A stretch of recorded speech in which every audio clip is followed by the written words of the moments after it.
This is Formula SAE FastCast, the official podcast of the Formula SAE series. Hey everybody, welcome to FastCast, the Formula SAE podcast. I'm Mike Sorg, the podcast and video producer for SAE CDS series, and today we're going to have a great presentation talking about team sponsorships. First of all, with us here in the studio is Martha Tress, the recruitment sales manager. How you doing? Back on the show again. Thanks, Mike. Glad to be here. And on the line with us is Adam Zemke, the presentation event captain for Formula SAE Michigan. How you doing? Very well. Thanks for having me. So, Adam, before we get started, tell us a little bit about what are we going to be talking about today? So we're going to be talking about team sponsorship and basically the art of engaging with partners and how to maintain those relationships and how to find new ones. And this is something that every team has to go through. I've yet to find a team that has sufficient funding and has sufficient funding from only their school. But it's important to maintain all the relationships, both internally within the school and also externally with potential partners. And this is something that a lot of times students are maybe not going in having these kinds of conversations with partners and companies on the scale, right? Yeah, that's absolutely correct. This is definitely what I would call a learned skill for most students who participate in Formula SAE or any of the other SAE collegiate design series. And so it's really important. This presentation has kind of been put together based on my experiences as a student, as a competitor, and also talking with a whole host of teams ever since then as well. I'm going to just share some notes on and just interject with Adam because of the side I handle, the sponsorship for the Collegiate Design Series, and might have some tips to interject. So you'll be hearing a few little extra things. Excellent. So we'll get a little bit of your expertise in this as well. Yes. Because of course you handle this on a broad basis for all the competitions too. Every day. Every day. Like it's her job. And just a reminder, if you guys are joining us on the audio version of this podcast, we will have a link to the presentation that you can check out as well if you're listening in the car or wherever you might be. If you want to go see the slides and digest visually that information as well, trying to just make this as accessible to everybody as possible out there. So, all right, Adam, if you want to kick us off. Sure. So I think we're taking a look at the first slide here, and we're going to talk a little bit about sponsorship. And sponsorship, I think every team needs to ask themselves a question of when they start out, with a new project, and that goes for really any of the Collegiate Design Series competitions. But this presentation happens to be a little bit more tailored towards the Formula SAE series. That's one I have most experience with. But in reality, it could be applied to any sort of student project. And potentially, as we'll probably hear from Martha, there's a lot of overlap with professional fundraising, and those are important considerations. Regardless of what your background is or what you want to go into as a career path, the understanding of relationships and partnership that is created through sponsorship is something that I find is very cross-disciplinary and really important set of skills to improve and maintain, and they're one of those things where you can always be doing more. And so finding that perfect balance is really part of the process. So the important thing that we want to remind ourselves is that sponsorship is really not complicated. We're not trying to solve a fourth order polynomial here. We are looking at things that are all about people and relationships and creating a partnership. And so I want to emphasize that word partnership, because partnership is the way to think about sponsorship. A sponsorship is not something that somebody gives you, and it's not something that you give in return. It is about the relationship that exists that holds those things together, and it's mutual. And that's a really important thing to realize, is that a successful sponsorship is one where both parties engage together, gain their goals and attain their goals through it, and walk away hopefully happy with their partnership. And so that's the way to look at it. It's not complicated, but it is important, and it requires maintenance. So there are 4 kind of areas of sponsorship that we're going to touch on today, and also potentially some other things. Who are sponsors? What is sponsorship? Where do we find it? And how do we pursue it? So wait. The important thing that we have to do, and this is important for every team to do before they even start remotely thinking about who they want to partner with. You need to identify as an organization, as a team, your mission statement and what you want your vision for your organization to be. And I think this is important for things that are far beyond anything directly related to sponsorship. It's important to define your mission and your vision, because those play a direct role in the creation of the product that you're making. And that's what a Formula SAE car is. That's what the other vehicles are that are the end goals of the SAE Collegiate Design Series. And if you don't have a mission or vision for what that mission looks like, I think it's pretty hard to attain your goals. And remember, dreams and goals are a little bit different. Goals have a plan. And so you need to establish what that is. And so, it's very simple, 1 or 2 sentences. We are a blank who seeks to blank, tells who you are and what you're going to be doing. And this is something that everybody on your team should realize. It seems, corny and simplistic, but it really is important for people to keep perspective, especially when the going invariably gets tough on these projects, and a lot of long nights and long hours. And it's important that everybody continue marching to that same tune, because, as we all know, there's a tremendous shortage of time, and not enough time ever to make it up. So it's important that everybody continue to go forward in the same direction, and that's what the mission statement really is supposed to do. So something to follow up with that mission statement is really sharing what the stats are of your team.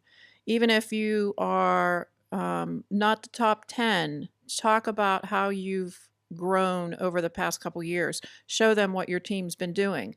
And maybe even include a compilation of what your team consists of. So mechanical engineers, computer engineers, electrical engineers, give them some kind of stats that show what is the makeup of that team. I think that kind of takes the mission statement to another level.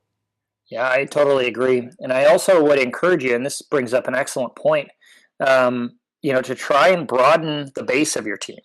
When you're talking about what your team is comprised of, think of these competitions as product development competitions, because that's really what they are. They're more than just fundamentals of engineering. They're about bringing a product through the R&D phase, testing, producing the product, understanding the cost and manufacturing implications, and then really where the business case is going to be. And so those are things that are important to consider. And I think, often, I'm an engineer by trade as well, and oftentimes I think we sometimes get narrowly focused. So I would encourage you to follow Martha's advice and really broaden that as well, and actually broaden the base of your team too. Sounds good. So who are sponsors? And there are really 2 kind of categoricals here. There's in-kind sponsorship, which is really kind of raw materials, parts and components, labor and services. Things that folks that you're going to be partnering with do or provide to you. And the one exception to that, of course, is the second categorical, which is the financial resources. Partners who are there predominantly to help fund the program directly through financial support, and working with you to help make the program successful. And you really have to have both of these in order to make one of these Collegiate Design Series programs successful. I have yet to ever find a team that can obtain 100% of everything they need via in-kind contributions. And I've yet to find a team that can raise enough money to purchase everything, nor would you really want to, quite frankly, because it's a really inefficient use of resources.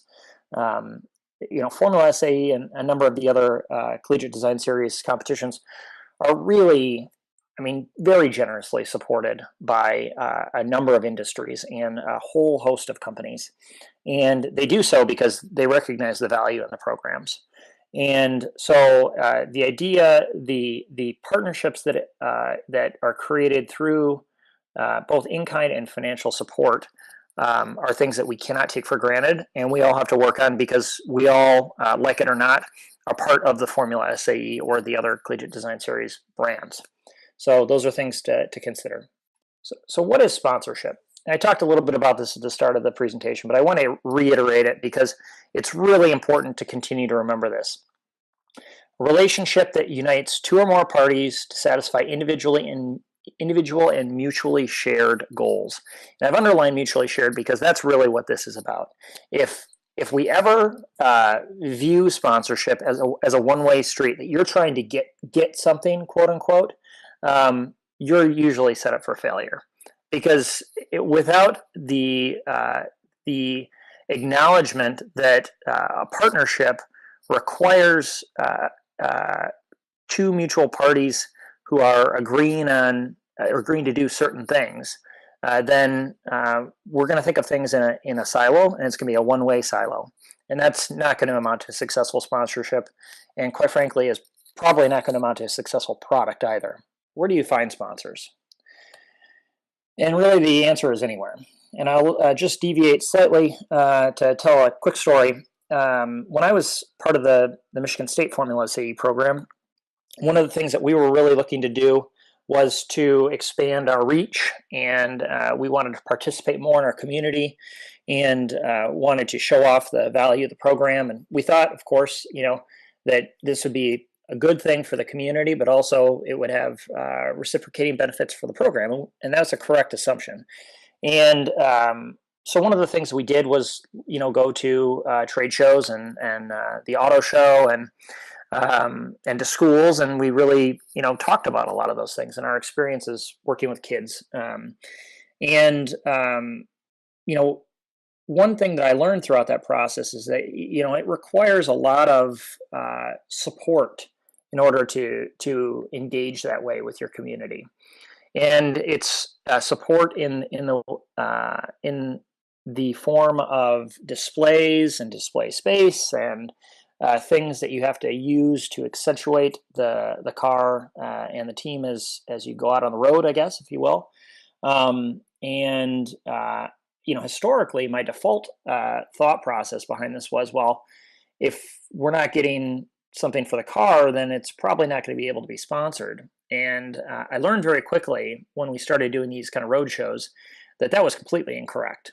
And it was an important thought process for me to go through, because I realized that this statement is accurate, that you can create partnerships for anything that is a contributing factor to building one of these products that the SAE Collegiate Design Series has you build. And that's really important, because every time that you can create a partnership, that's fewer stresses that you have on the financial resources of the program. And it's also a way to enhance the financial resources of the program. So that's an important consideration. I would always encourage everyone, no matter what kind of item that you were looking for, or what kind of program that you're looking for, that you always look to pursue some partnerships to make those happen. That's important for the longevity of the program. It's important for your reach into the community.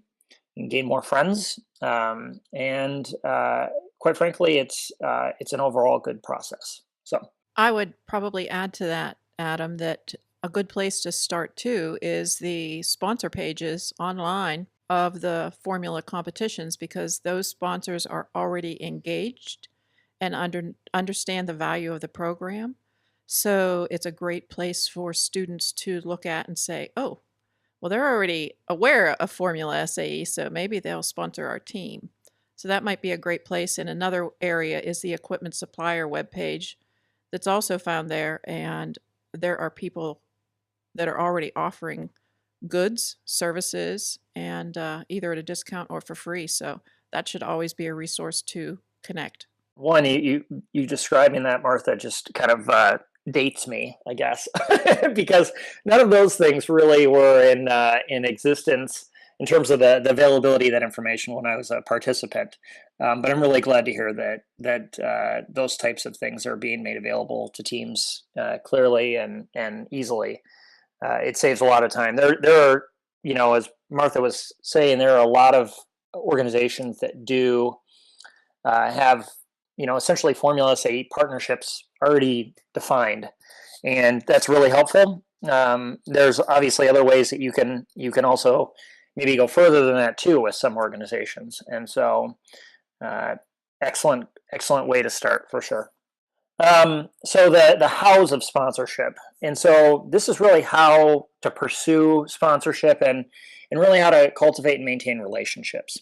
So most important is actually the third one, but they're all fairly equitable in their importance. And so when you're thinking about pursuing a partnership, any organization that is gonna that you're gonna talk with knows that you're in college and you're a student, and but they also know that you're probably going to try and pursue a partnership that's going to request something of them. And it's really important that you're serious about these partnerships and that you treat them seriously and you maintain a level of professionalism and integrity that it goes over and above, I think, what expectations would be out of college students. And that's really important for your own personal reputation. It's really important for your team's reputation, and it's certainly important for SAE. And so, level of professionalism is really important. I put a high bar on the level of professionalism that you need to have when you're pursuing these partnerships. The other thing is, don't lie to people. The minute that you bend the truth, even if you do so unintentionally, is a good indicator that you could let something slip. I have a story for this, actually. I have a story for a lot of these slides.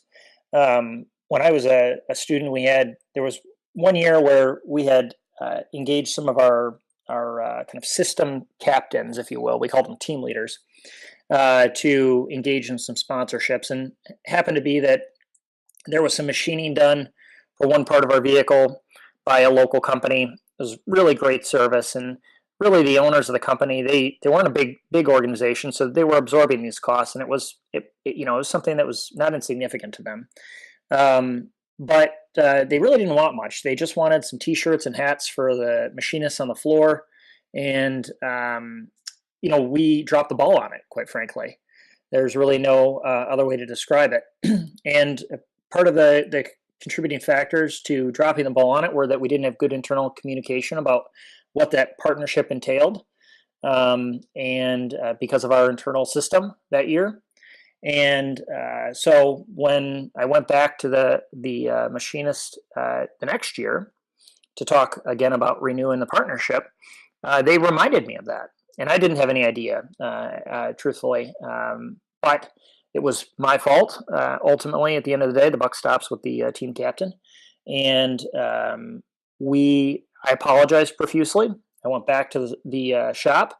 I got a ton of swag and hats and T-shirts and stuff for them. And I went back to the machinist and I said, "Look, not asking you to change your mind about having concerns about renewing this partnership, but I want to make good on our promise." And I dropped off all the stuff and I left it there for them. And within a few hours, they called me back. They thanked me. They acknowledged that everybody makes mistakes, and they said they really enjoy working with us and they'd like to work with us again. And so, truthfulness, it goes, it's a little bit broader than just being honest. It's about making sure that you maintain your commitments. It's important that we do that because that's how you maintain those partnerships. And I will tell you that it is a lot easier to maintain partnerships than it is to have to constantly renew partnerships or find new partnerships rather. And that's really important, because at some point, if you burn all of your partners, then you're not going to have any left, and you can't find any. And so it's really important to be truthful and follow through. And the final thing is, when you're talking about the Formula SAE or any of the collegiate design series, if you don't get excited talking about it, then you might want to reconsider what you're doing, because not only should you be excited, you're putting a ton of hours into these projects. And I know one of the most exciting and also terrifying things was going to competition every year. And that type of enthusiasm really shows through when you talk to partners or potential partners. And that's really important for being successful in describing these partnerships and what they're going to be like, because ultimately, the kind of marketing exposure that you're really going to, as a team, provide to another organization or a partner is fairly limited. I've put together what I thought to be fairly robust sponsorship opportunities, and thinking back on it now, I would say that they were probably fairly limited in terms of the actual quantifiable value of that exposure. Most of the relationships that we had were because people wanted to be good stewards in the community, or they wanted to have access to the team to recruit from, or things like that. And so we were much more of a community benefit to a lot of our partners than anything related to quantifiable marketing exposure. And so the belief in the product is something that's really important, because that's a big part of what's going to attract or make you attractive as an organization to a potential partner. I think sharing that passion comes through that as well, Adam. When they really believe in that product, that passion comes through, and that really excites the potential sponsors. I totally agree. I mean, if you are bored when you're going out to make these pitches, you may want to find somebody else on the team to make them, quite frankly. So how to pursue sponsorship. So, the number one thing on the list, and I still do this to today, because I invariably get involved in fundraising for different organizations that I care about. Cold calling. There is probably not a day that goes by that I haven't had some conversation with somebody new about something we're working on, or maybe not every day, but every week for sure. And so cold calling, talking to new folks about your program, identifying an organization that you feel you'd like to partner with, that you'd have mutually shared benefit, and making that first phone call and trying to navigate your way through the organization is something that everybody does. I'm sure Martha does this still today in her professional role for SAE, and it's a standard practice. It's a tough one. It is, and nobody likes doing it, and nobody, I think, ever feels 100% comfortable doing it. But it's an important one, and it's a way to broaden your partnership base. And sure. I think in this day and age too, with LinkedIn, that's a huge resource to kind of ease that cold calling a little bit. So any kind of programs like that can kind of take away that really cold, then that always use that as a resource. That's an excellent point, and I'm glad you brought it up, Martha, because the idea around doing your homework, doing some research, if you will, around your partners or potential partners is really important. One of the things that I always found was helpful is whenever I was looking at an organization and I really didn't know anybody there personally or have any real connection, I would always try and look through whoever bios I could find on the internet, and find one that either had a relationship with my university, an alumni, or some type of involvement, a donor or something like that. Or I would find somebody who I thought would fit, and I would ask for them. And it doesn't always work, but that's something I found. If you can find a relationship or somebody you think will be have a mutual interest in talking with you, I think that's always helpful. And LinkedIn is an excellent resource to do that. In fact, because you can learn all about folks who work at organizations prior to ever making a phone call. The other thing, electronically. So, there's different forms of banging down doors, and the second one that you usually follow up with is, you're going to trade a lot of correspondence via email, via other forms of electronic communication. And that's fine after you've started the relationship via a phone call or an in-person visit. And we'll get to that latter suggestion in a second.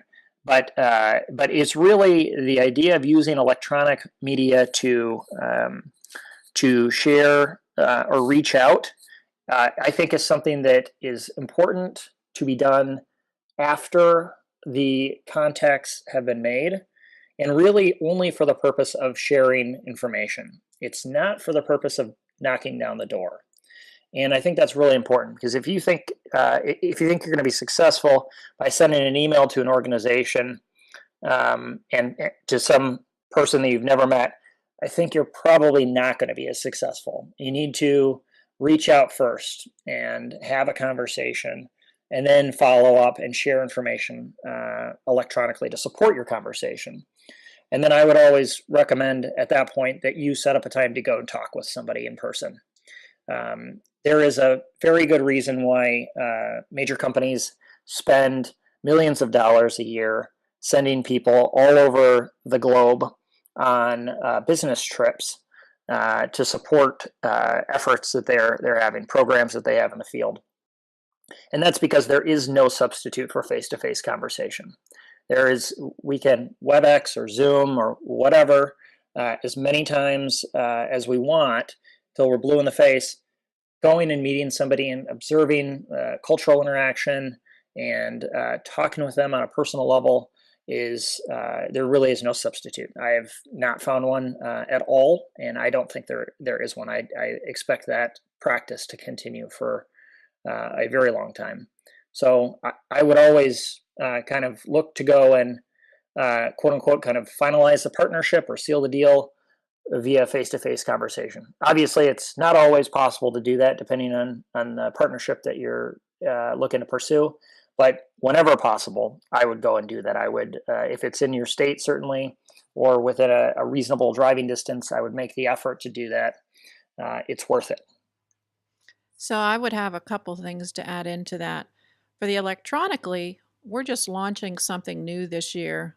You haven't even been aware of it yet, Adam, because it's literally just been launched through the CDS web platform, where the students are going on to FSAE Online or Baja SAE Net or aerodesign.com. And what we're doing is making an engagement opportunity between sponsors and students, because that's where the students are, submitting their documents and watching deadlines. So now we're connecting the sponsors in this platform, and students are going to be able to not only upload their resumes, but this might be a resource for them to connect with that sponsor, make that engagement so that they are also working through that they could have that face-to-face on site then maybe for the following year. So something new to consider.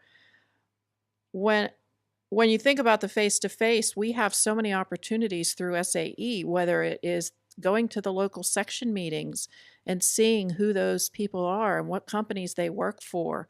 That might open some doors for them. Or, we have events across the country, WCX in Detroit, and commercial vehicle event called Comvec, or Aerotech, the aerospace. Those are all large conferences and exhibits, and technical papers are presented there. So that's a great resource to tag into so many industry people. So there's just all these opportunities out there. Take advantage of that. Get into our member connection. Have conversations there. Start tapping into some of these people. All those resources are available to you. For sure. And I think the opportunity, you got to think about it like this. Somebody is going to take advantage of those opportunities that SAE is providing. And you want it to be you. And so I would definitely engage in the opportunities like Martha described. So the final way too, and we've talked a little bit about this, but just to kind of talk about, how is it that you're starting your searching? sometimes, and I know I felt this when I first started pursuing sponsorship, I didn't really know where to look. Thankfully, I had a pretty robust team history to utilize to my advantage. I recognize that not every program has that, and so I had a lot of documentation history that I could look through, and I had some team alumni who had worked on this in the past, and I could call them and ask some questions and kind of go from there. But not everybody has that, and particularly if you're starting a new program, that type of history doesn't exist internally, and every team is going to be a little bit different. Every university is a little bit different. You can go to the competitions, which I would definitely encourage you to do if you're starting a new program, and check out and talk to other teams. Maybe you go even visit some teams that are close by or relatively close by to your university. But still, you're going to have to learn it a little bit on your own, internal. And so, these areas are three kind of buckets that are, broad and easy first steps to figuring out how to pursue partnership. So your university development office. This I have heard over the many years I've given this presentation. I've heard so many different stories, both horrific and positive, with relationships with university development offices. And I can tell you that my team's organization relationship with university development, I think, was fairly non-existent before I really started working on sponsorship. And I think there was a lot of that had to do with people that were engaged both in the team and on the university development side, and also just kind of maybe a lack of recognition. And that's the case, I think, with a lot of programs. I would always develop a close relationship, or as close as you can, with your university development office. And the reason I say that is because a lot of major organizations or major companies or donors to your university, they have a singular development application. And so if you are not participating within that university development process, you very well could get left out in the cold or miss the deadline or something of the sort.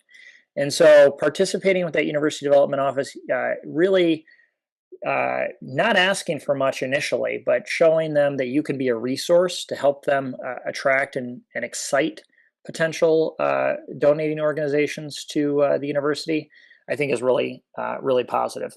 But you should also, in your efforts to be helpful, they need to recognize that your program only exists with the support and contributions of others. So it's got to be a two-way street there, right? University development is not necessarily a sponsor, but they're definitely a partner, and so that's an important consideration. Locally based industry. This is kind of a no-brainer because, as with any sports affiliation, people love the home team. And there's a commitment to that from your local community. And so that's why you see things like car dealerships sponsoring Little League teams and all sorts of things that we all grew up with. Locally based industry is a great resource for talking and developing potential partners, particularly in that in-kind area. You may not have a lot of companies locally who have a ton of cash that they can write you larger checks. Those might be more through the university development office area, but you can definitely find folks who probably help you out or donate materials or time to your program and help make you successful. And that's generally part of their local community philanthropic program. So those are important things. And then the final thing is organizations that are looking to recruit team members as talent. And this is one where I think SAE has really done and kind of set a standard for developing talent through the Collegiate Design Series, whichever competition you're participating in, and creating ways for recruitment to happen, which is very mutually beneficial to team members as we all are looking for jobs or internships, and figuring out what we want to do with the rest of our lives.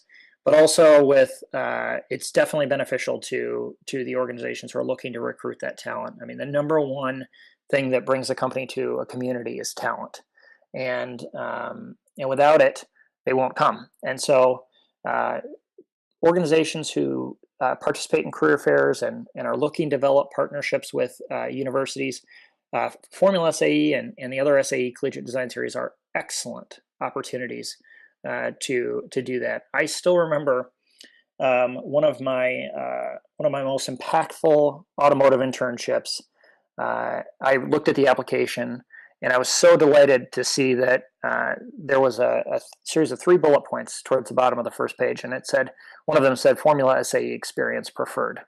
And so there was a preferential treatment to students who were participating not because of the fact that there were alumni in that program. Actually, there weren't any alumni of Formula SAE working in that program, but it was because the organization as a whole knew about the value in terms of skill set that SAE Collegiate Design Series team members have, and the fact that they're coming into the workforce at a level of skills that is higher than the average college student. And so you guys as team members should really, quite frankly, capitalize on that. You know, you're working very hard and you're doing a lot more work than folks who are not participating in the program. And use that to your advantage, but also use it to the advantage of organizations that could be great partners and help you be successful. So recruiting is a huge part of that, and I would encourage that. That is such a strong statement, Adam, when you talk about the recruiting aspect, because that's why so many of the sponsors that we have on site are there for. But also to take it a step further, that use the SAE Career Center, the online job board, to prospect. Look at the companies that are hiring. A lot of those companies are looking for you. So use that as a jump to find some companies that are ready to maybe help you out. There are so many times that we have companies ask us, so do you have any underdog teams that we could reach out to and give them a little bit of money to help them out? You never know where it's going to come from. Try every aspect. You know, let's talk a little bit about you made the cold call. You've reached out and talked to the sponsor. You've got a face-to-face meeting set up. What are you going to do when you go there? Well, I can tell you what you're not going to do if you want to be successful is you're not going to show up in your work clothes from the shop. I can't tell you the number of times that we had dirty, not to be expected, and potentially smelly work clothes at the shop. And that was not something that would exude a level of professionalism. It's fine for working on the vehicle, but not exude a level of professionalism that is important in the workplace. So, professionalism is important. Professionalism in how you present your quote-unquote leave-behinds is also really important. So, you should have something. It doesn't have to be a full, 8.5 by 11 document. It could be a trifold, could be something else, but you want something with a lot of visuals and some text that is concise and describes your organization. You want just kind of like the presentation event actually at Formula SAE competition.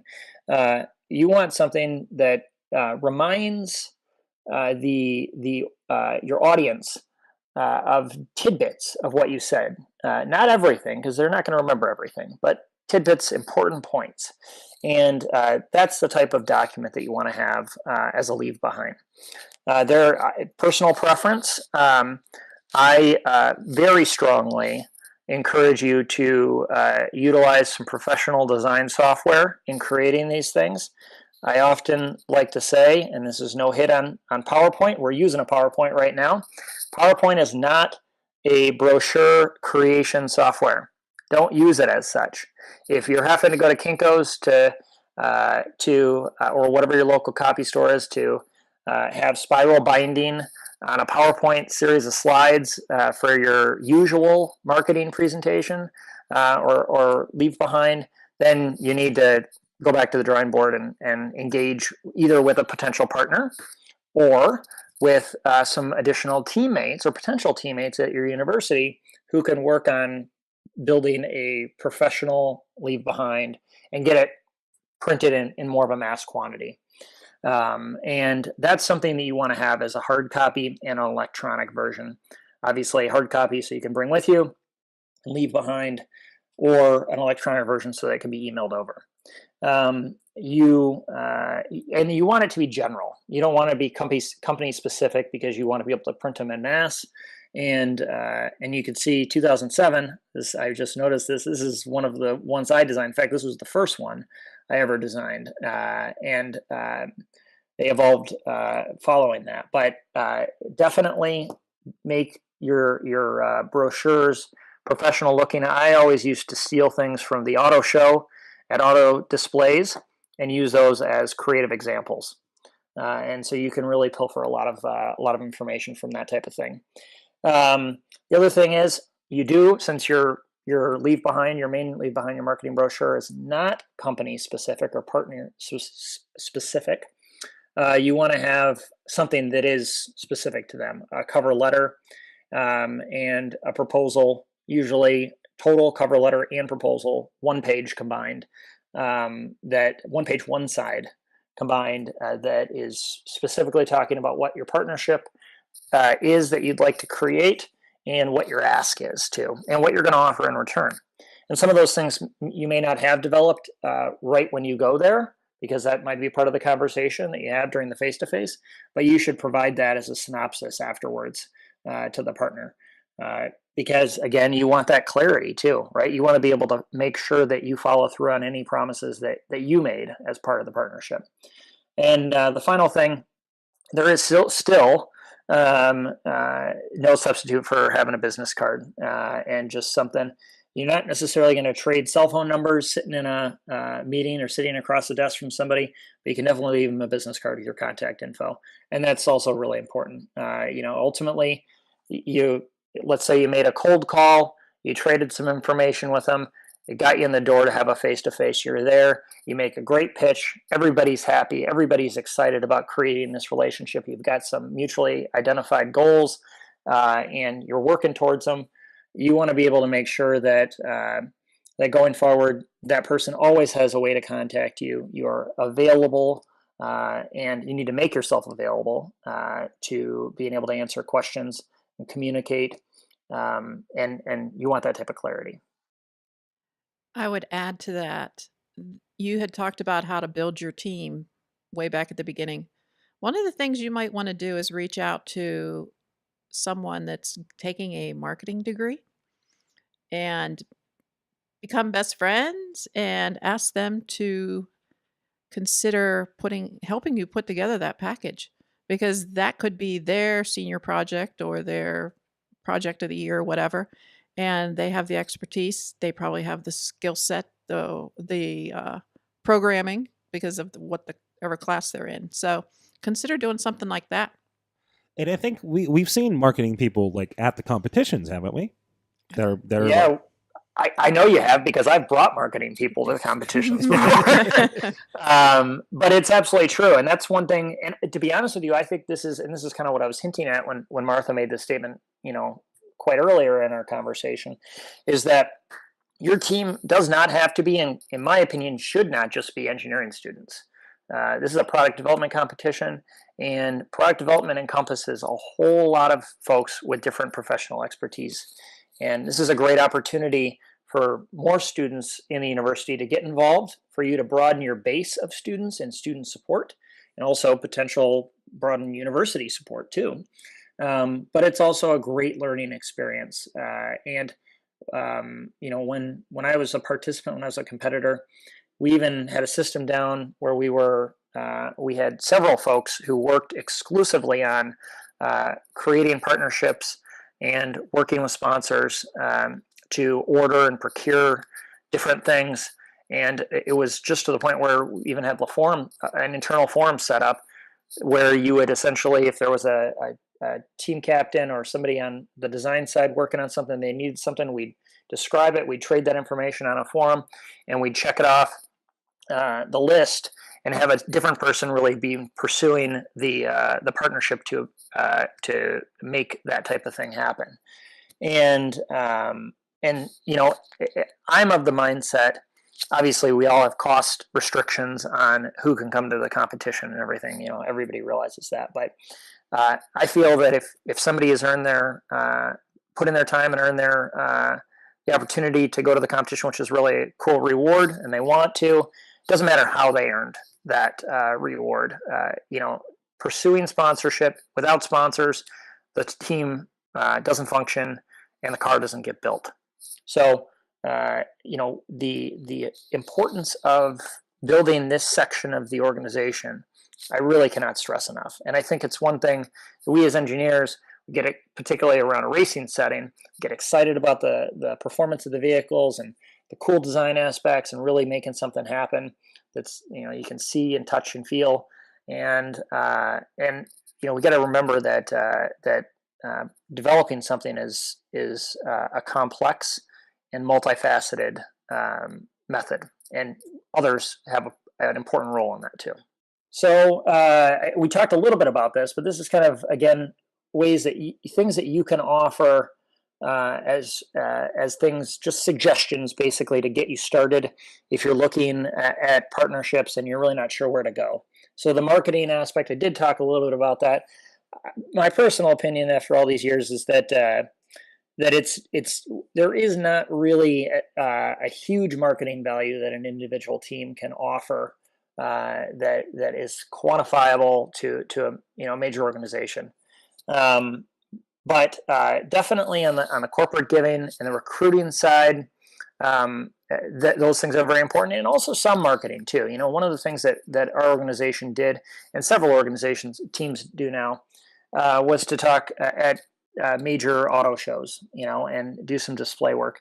And there is some marketing value in that. But definitely on the corporate giving, that corporate philanthropy, commitment to community, and then also on the recruiting side, those are areas that you can really offer up as really robust and unique things that you can offer as an organization.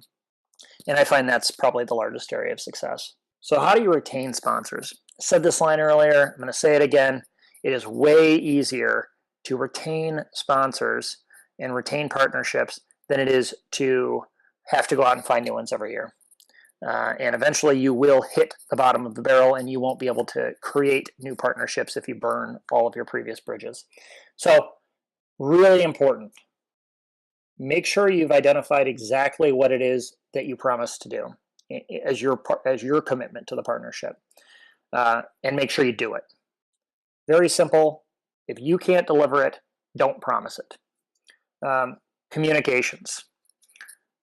Make sure that we got to the point where every week we had a blog going for our organization, and there's many different methods of communication now that there were not as many then. But we would do blog posts every week and then link that through an email that we have to a list server and send it out to way more than just sponsors. We would send it out to even previous sponsors and also to alumni and pretty much everybody the team would come in contact with. And, we found that most people really liked that because it created a personal touch that gave the impression that you were there at the shop with us, or you were out on the road talking to some seventh graders about the cool aspects that they can do when they come to your university. So communicating is really important. If it's once a year or it's just during comp, it's kind of like a black hole, that's my perspective, at least. If you go out and you pursue this great partnership and then the organization doesn't hear from you for 6 months, you're probably like, well, what happened? Whatever, what's going on? But if they get something every week, even if it's just a quick email with some pictures, or every couple weeks, that's really helpful to making somebody feel like they are a part of the team. And that's a great way that doesn't take a lot of effort, but is really impactful. Very high return on that investment. And then spreading the word. talking about these partnerships. This is something that I guess maybe has something you could describe as marketing value, but thanking people who are helping make your program successful and doing it in a public way.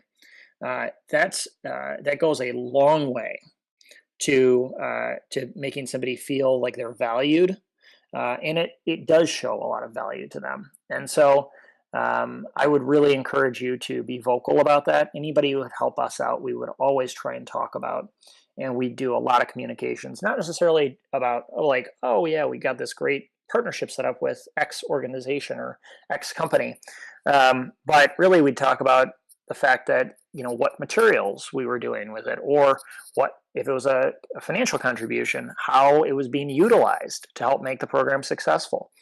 And, in today's world, and this is potentially much, much older than this, but in today's world, corporate philanthropy requires efficiency. And quite frankly, it should, because there's not enough dollars to go around, and always great organizations to support. And so making sure that you are being detailed and you are showing specifically so that folks feel that they know exactly where their contributions are going, be it an in-kind contribution or a financial contribution, that's really important. And so being detailed with that is very important part of the partnership. I think a couple things to add to that would be, when you're communicating, share the opportunity for the sponsor to download the app, because we have so much communication going on there that they can keep abreast of things, especially on competition time. They can be following your car and really watching things that are occurring that day. Really could make them feel a part of it. They could be cheering you along in the behind the scenes. I totally agree. And one of the ththings we would always do, and this is before apps really existed, making me feel real old here. But one of the things we would always do is do daily updates to all of our supporters, and also invite them to competition. There's a lot of local companies who may not be too far. Being in Michigan, that's where I'm from, but obviously not every organization is. But if they have the opportunity to come, maybe some will take you up on it. So I agree. I think the app is a great way to include anything that you can do to support that in really, kind of team involvement. And competition is by far the most exciting time to do that. I think that wraps it up in terms of the formal presentation here. But Martha, do you have anything else you'd like to talk about? I don't. I think we touched on a lot of things, and surely some team out there can benefit from paying attention to our little bit of a expertise world. Very much so. I will say that this idea around sponsorship and creating partnerships, this is a trial and error thing. You're going to get better at it as you continue to do it. It's not easy, but it's not complicated. Now, I think listening to the customer or the potential sponsor and finding out what they're trying to get out of it, instead of just trying to give them a cookie cutter approach, sometimes helps too. That's an excellent thing to say. In fact, that was one of the things that I always, whenever we would create these kind of sponsorship packages, generic sponsorship packages, but we would always start off conversations with asking potential partners what it is that they wanted to see. And we would amend those packages so that they were custom. And I think there's a lot of value in that, because there are some real nuanced things that folks would like to see, and then some things they really just don't care about either. And understanding kind of where they're at as an organization is a key part to making that partnership successful. Excellent. There's a lot of information in there to digest. And again, if you're on the audio version, the presentation is going to be available with a link over in the show notes on our podcast page. And you can get to that, of course, linking through the website on your iTunes or wherever you might be listening to podcasts, or on that app that we mentioned just a little bit ago as well. And make sure you're following on there and check out all the past episodes as well, and get all the information and updates going on with Formula SAE as we're heading into the competition this year. Adam, thank you so much for joining us. Thank you so much for having me, Martha. It's always a pleasure. Enjoyed talking with you folks. Thanks, Adam. Thanks, everybody. And until next time, stay safe out there. Thanks for listening to Formula SAE FastCast. As always, we want to hear from you, so email us at formulasae@sae.org. The show notes for this episode can be found at www.fsaeonline.com. Stay safe, and we'll catch you next episode.